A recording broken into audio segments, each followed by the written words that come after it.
My name is Janet Ego, and at 29, I thought I understood what stability felt like.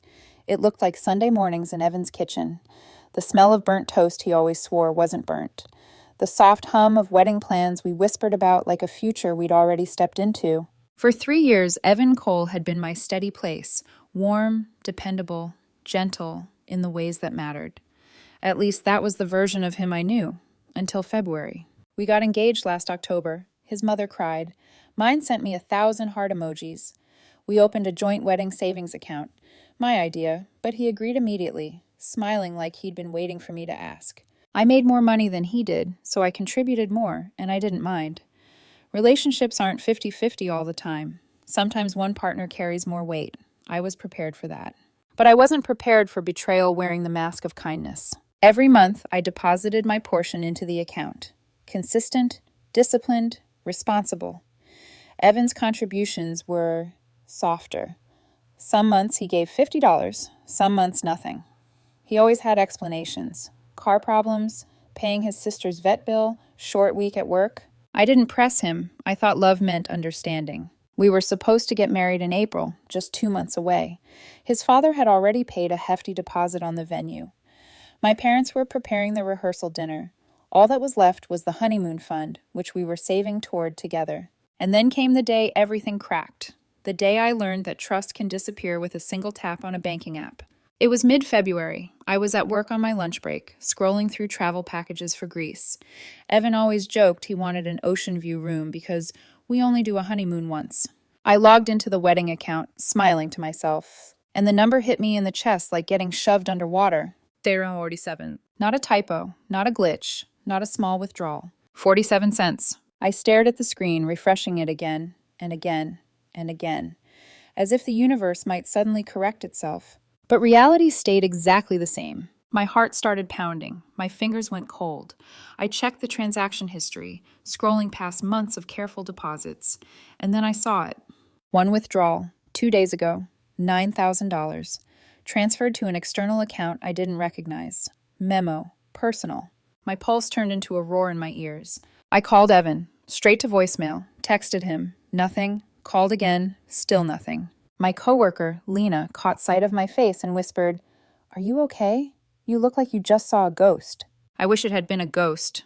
Ghosts don't empty bank accounts. "I think someone drained our wedding fund," I said, barely hearing my own voice. Lena dropped her fork. Like, fraud? I don't know. But deep down, a thought I didn't want to own began gnawing at me. What if it wasn't a stranger? What if it was him? I left work early and drove home, rehearsing possibilities in my head. None of them as bad as the truth. Evan came home around 6 humming, swaying a little, mid-song. He froze when he saw me sitting on the couch, laptop open, banking page glowing on the screen. "Janet, you're home early," he said, casual, but his eyes flickered. A flash of panic. Subtle, but real. "We need to talk," I said. He swallowed. "About what?" "About the $9,000 missing from our account." His face drained, not pale, but hollow, like someone sucked the warmth out through his skin. He started talking fast, like the words were falling off a cliff. "I can explain." "Okay," I panicked. "But it was for a good reason. Harper's mom. She has cancer, stage 3, and they needed help. Chemo isn't covered, and I couldn't just let her die, Janet. What was I supposed to do?" I stared at him, because the lie was obvious before he even finished the sentence. Evan isn't a good liar. His eyes dart when he fabricates. His voice tightens, quivers slightly. His hands tremble. Right now, his whole body was trembling. "Evan," I said, "why didn't you tell me? Why didn't you talk to me before moving the money?" He crossed his arms, suddenly on the defensive. "Because you'd have said no." "Because it's our wedding fund," I reminded him gently but firmly. He snapped back too quickly. "It wasn't stealing. My name is on the account too, and I wasn't going to sit around doing nothing while someone's mother died." I breathed slowly, steady, controlled. "Fine," I said quietly. "Show me the documentation, the medical bills, the messages with Harper." His face tightened, his jaw locked. His silence answered every question I hadn't even asked yet. "There's no paperwork," he muttered. "It was a verbal thing, based on trust." That word hit me like a punch. Trust. How ironic. Something didn't fit. None of it fit. Evan hadn't looked stressed, worried, burdened, or distracted. Not once in the past few weeks. He'd been laughing, planning his wedding playlist, trying on suits. So why lie now? He turned angry then, defensive anger, coated in guilt. You don't get it, Janet. Not everything is about money. I was trying to help someone who needed me. Someone, not Harper, not her mother, someone else. A chill spread under my ribs. Evan kept ranting, but his voice faded out. The way a radio dims when you drive into a tunnel. Because something inside me had already shifted. A door opening, a warning whisper. This isn't the truth, and the truth is going to hurt. I didn't sleep that night. Evan passed out beside me without difficulty. How someone can lie that effortlessly and then rest like a child still baffles me. But I lay awake staring at the ceiling, hearing his earlier excuses on a loop. Cancer, chemo, Harper's mom, all wrapped in this frantic righteousness that didn't match anything I knew about him. And that whisper inside me, the one I had ignored for years, grew louder. Something is wrong. Something is missing. Something is being hidden. By morning, I made up my mind. If I was going to spend the rest of my life with this man, I deserved the truth, even if I had to dig it up myself. Evan left for work at 7:40 a.m., humming under his breath like nothing had happened. I watched from the window as his car pulled out of the lot. The second he disappeared, I opened his laptop.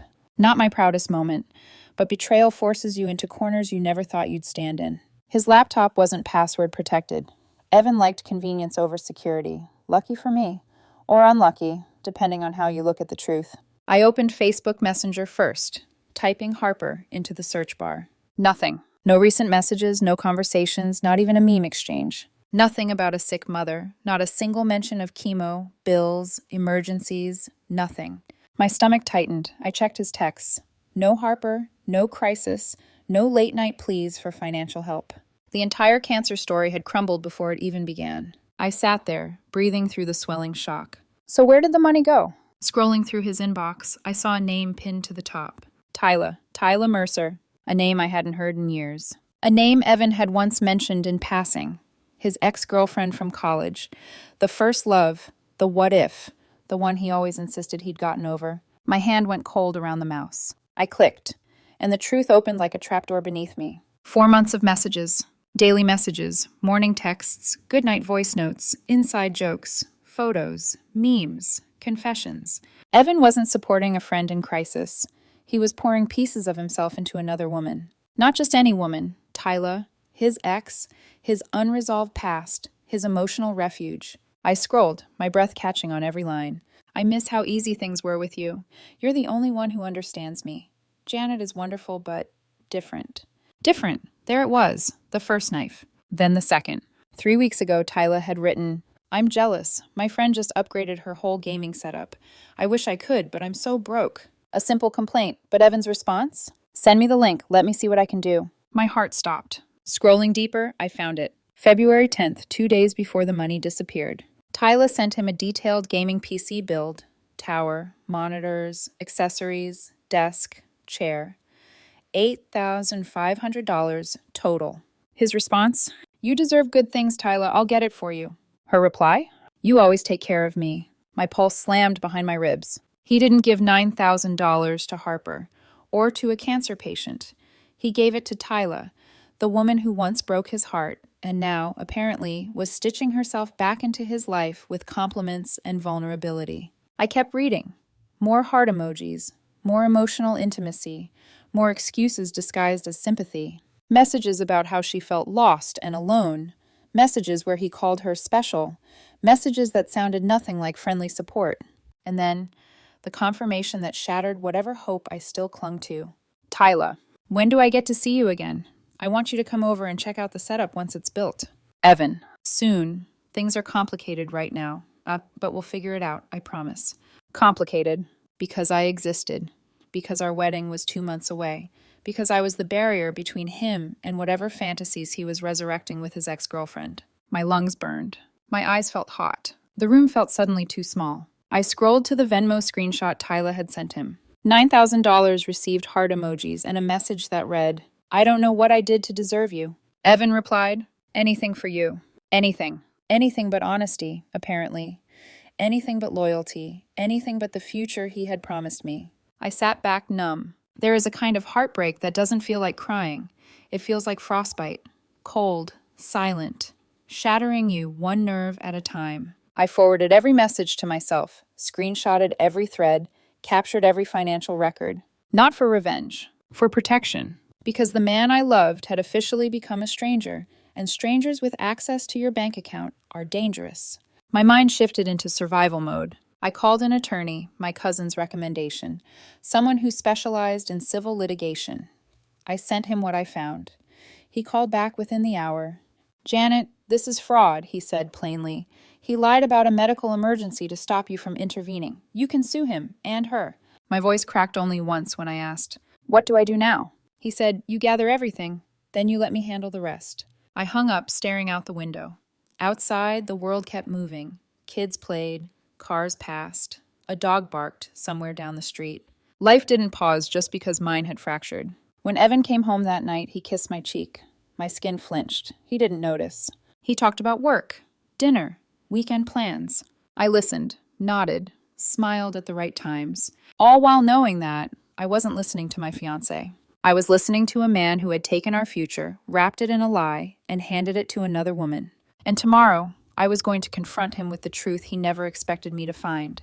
I didn't tell Evan when the lawsuit was filed. I didn't need to. The legal system would deliver the news for me. He found out on a Thursday evening. The door flew open so hard it rattled the picture frames. Evan barged in, breathless, eyes bloodshot, holding a stack of papers with trembling hands. "Janet, what the hell is this?" he shouted. "You're suing me?" I didn't move from the kitchen table. My coffee had gone cold, but my resolve hadn't. "Yes," I said. His jaw dropped. "You can't do this. We're engaged." I looked him dead in the eye. We were engaged. He flinched, as if the past tense physically struck him. "You're seriously doing this over a mistake?" His voice cracked into a pitch I'd never heard from him. "One mistake, Janet. One." "A mistake is forgetting an anniversary," I replied calmly. "You stole our wedding fund, lied about cancer, and gave everything to your ex. That's not one mistake. That's a pattern of choices." He threw the papers onto the counter like they were burning his hands. "She needed help," he snapped. "Tyla was depressed. She's alone. I was trying to be a good person." "And I was supposed to fund your hero complex?" His eyes narrowed. "You don't understand compassion." "No," I said quietly. "I just refuse to let you use mine." He stared at me like a trapped animal. His chest rose and fell too quickly. "You'll regret this, Janet," he whispered. "You're ruining my life." "You ruined your own," I said. "This just exposes it." He opened his mouth but froze when I slid an envelope across the table. "What's this?" "Your eviction notice. You have 30 days to move out." His face drained. "This is my place, too." "Your name isn't on the lease," I replied. "You lived here because I allowed it. Now I don't." He shook his head violently, like he could shake the truth out of the air. "You're heartless." "No," I whispered. "I just finally stopped letting you drain me." He stormed into the bedroom. I heard drawers slam, something crash, his breath sputtering in ragged anger. 30 minutes later, he stomped out with a duffel bag, shoving past me. "You'll regret this," he repeated, voice shaking. "I already regret ever trusting you," I said softly. The door slammed hard enough to shake the hallway. I exhaled for the first time in what felt like days. His family found out next. His father called me after dinner the next night. I stepped onto the balcony as cold wind curled around my ankles. "Janet," he said, exhausted and ashamed. "I'm calling to say I'm sorry." "You don't need to apologize for him," I told him. "I know," he sighed, "but I want to. We've canceled the venue, the flowers, everything. There will be no wedding." "I understand," I said. "I wish he'd been honest with you," he continued. "With us, with himself. You deserve better." The call ended with a heaviness that still felt kinder than anything Evan had given me in months. The legal process dragged forward like a parade of bruises. Depositions, email compilations, screenshots printed and cataloged, bank statements highlighted in bright yellow. Tyla's attorney tried to be clever. "The funds were a gift," her lawyer wrote in a formal response. Mitchell simply attached the message thread where she wrote, "Thank you for doing this for me. I know you said it isn't your money." Her lawyer didn't write back for 2 weeks. Evan tried everything. Late-night texts, half apologies, manipulation disguised as self-pity, voicemails where he cried, then cursed, then begged, then blamed. He showed up at my building once, but security escorted him out before he reached the elevator. Every attempt only became more evidence for Mitchell. 4 months passed before the first real crack formed. Mitchell called me at 9:07 a.m. "Tyla wants to settle," he said. I waited, silent. "She'll return all equipment she still has, plus payments for what she already spent." "Good," I replied. "She's terrified of trial," he added. Her lawyer says she doesn't want the messages entered into public record. I didn't blame her. In those messages, she sounded like a woman fishing for sympathy with bait coated in manipulation. Evan held out longer, but when his lawyer withdrew, apparently Evan hadn't paid him either, he had no one left to hide behind. The day of the hearing, he arrived alone. I saw him as I took my seat in the courtroom. He looked smaller. His suit didn't fit right. His hands trembled as he clutched a stack of papers that couldn't save him. He didn't look at me.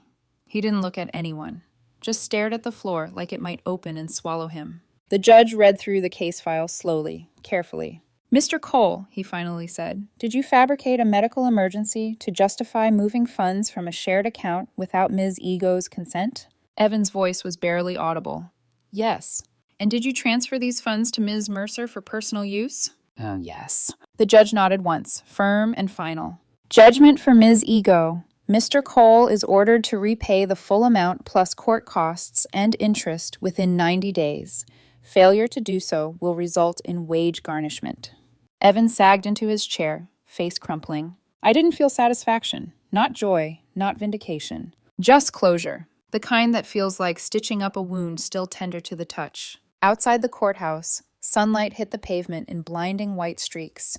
The world kept moving, cars honking, shoes clicking on concrete, people laughing in clusters. I inhaled deeply. For the first time in months, the air didn't hurt going into my lungs. I felt new, not healed, but rebuilding.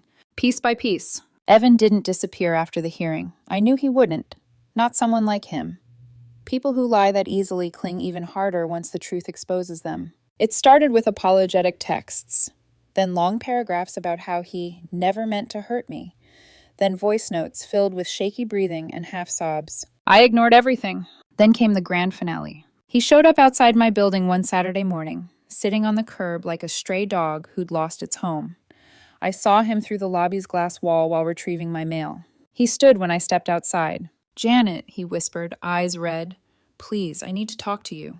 I crossed my arms. "Say whatever you came to say." He wrung his hands like he was trying to squeeze words out. "I lost everything. My dad says I can't come home. My mom won't even look at me." His voice cracked. "Tyla blocked me. She won't return my calls. She's telling everyone I used her." A humorless laugh escaped me. Imagine that. He swallowed hard. "I know I messed up, okay? But I loved you. I still do. I just needed someone to talk to. Someone who understood me. It wasn't cheating. It wasn't like that." "You gave her our wedding fund," I said quietly. "And you lied about a dying woman. That's exactly what it was." His voice rose, desperate. "You're punishing me. You're acting like I committed a crime." "You did," I said. "A literal crime. A judge confirmed that last week." He shook his head violently, like the truth made him dizzy. "Just give me a chance to fix it. Please, I'll pay you back. I'll cut her off. I'll do anything." "Give me the engagement ring back," I said calmly. His hand flew to his chest. "No, it's mine. You gave it to me." "It was contingent on us getting married," I reminded him. "Which we're not. Give it back." His jaw clenched. "No." I sighed.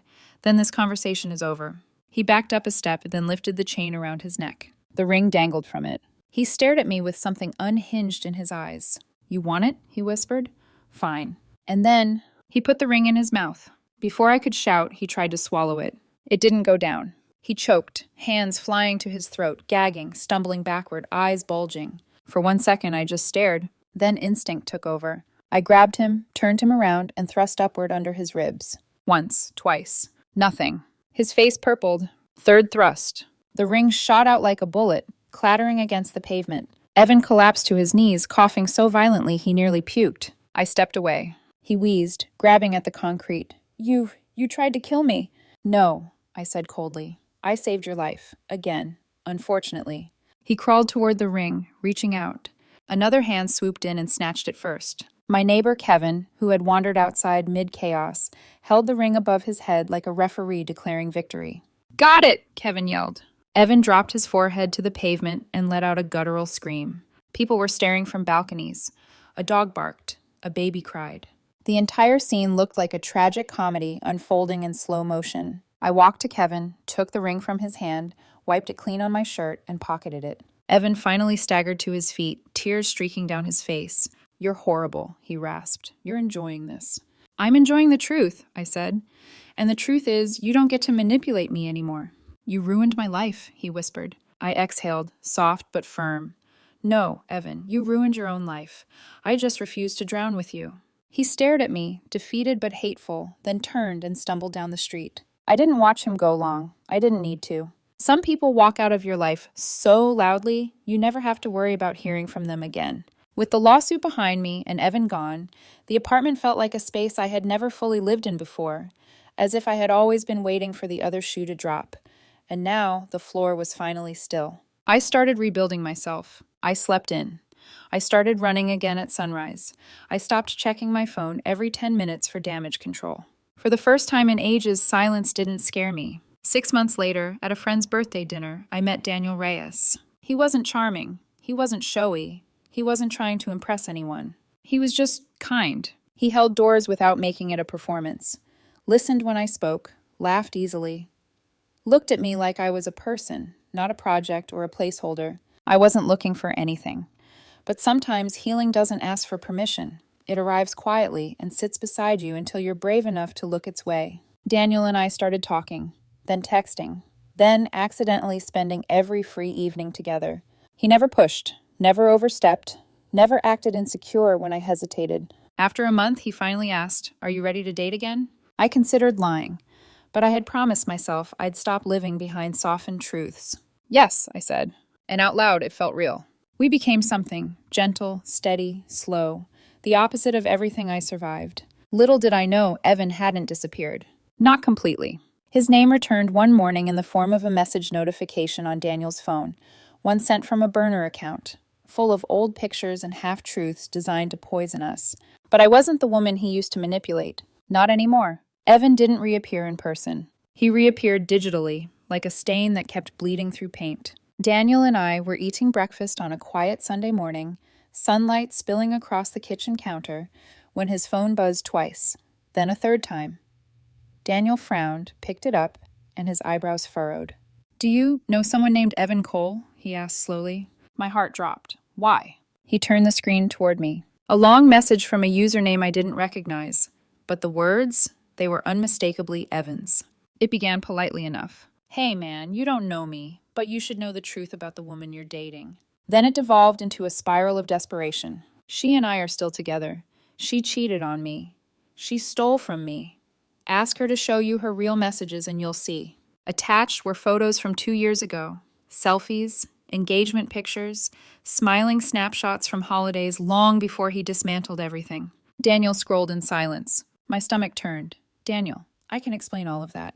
"I figured you could," he said calmly. "Tell me." 20 minutes later, everything lay on the table between us. Screenshots, court documents, the judgment, the restraining order, the whole crumbling timeline that had once been my life. Daniel didn't interrupt. He didn't judge. He didn't pull away. When I finished, he took my hand. "Janet," he said softly, "that wasn't cheating. That was you escaping someone who wasn't safe for you." Relief washed over me so suddenly my vision blurred. "I'm sorry he dragged you into this," I whispered. "I'm not scared of him," Daniel replied, "but I don't want him harassing you, or me, or my family." "Then it's time," I said quietly. "I need to file for another restraining order." His thumb brushed my knuckles. "I'll go with you." 3 days later, we stood before a judge again. Different courtroom, different year, different man by my side. Evan, of course, didn't show, but his messages did. The judge granted the order immediately. "Any further contact," she said firmly, "and he will be arrested." For the first time since the engagement broke, I felt a wall go up between Evan and my life. A real one, a legal one, a boundary he couldn't charm or cry his way through. Daniel squeezed my hand as we walked out. "You okay?" he asked. "I think," I said slowly. "I'm finally getting there." But Evan wasn't done. A month later, Daniel's mother received a message on Facebook from a new account. "Your son is dating a liar." Attached were more of our old photos. Daniel's mom screenshotted it and texted him, confused and concerned. Daniel sighed, showed it to me, then replied to his mother, "She's wonderful. This is an ex who can't let go. Please block him." She did. The order held. The silence returned. This time it stayed. The seasons changed. Daniel moved into my place after 14 months. At my pace, not his. We got a bigger apartment with 2 bathrooms because, as he joked, it's the real secret to relationship longevity. I laughed then. I believed it too. Life didn't feel fragile anymore. It felt like breath, like warmth, like something I had rebuilt with my own hands but wasn't carrying alone. We took it slow. We healed at our own speeds. We treated each other gently, with deliberate honesty. And the strangest thing? There were no red flags, no gut-clenching dread, no sudden defensiveness. Just honesty, just peace. 2 years after Evan's last message, Daniel and I visited the same coffee shop where we unknowingly started our story. He seemed nervous, fidgety. "Are you okay?" I asked. His smile was small and crooked. "I will be." He reached into his coat pocket. My heart stopped. He lowered himself to one knee right beside our old table. People gasped. The barista clapped. Someone took a picture. But all I saw was this man, steady, patient, kind, looking up at me with hope instead of expectation. "Janet Ego," he said softly, "I don't want to replace your past. I just want to build your future. Will you marry me?" My yes came out in a breath, a laugh, a tear, and something deeper I didn't know how to name. We kissed. The room spun. The world felt safe. A small wedding. Only close friends and family. Paid in full before any deposit deadlines. No joint accounts until after the ceremony, at my request, which Daniel respected without question. Everything felt right. Everything felt clean. A few months later, while finalizing guest lists, I bumped into an old mutual friend of Evan's at the grocery store. A guy who used to know both of us.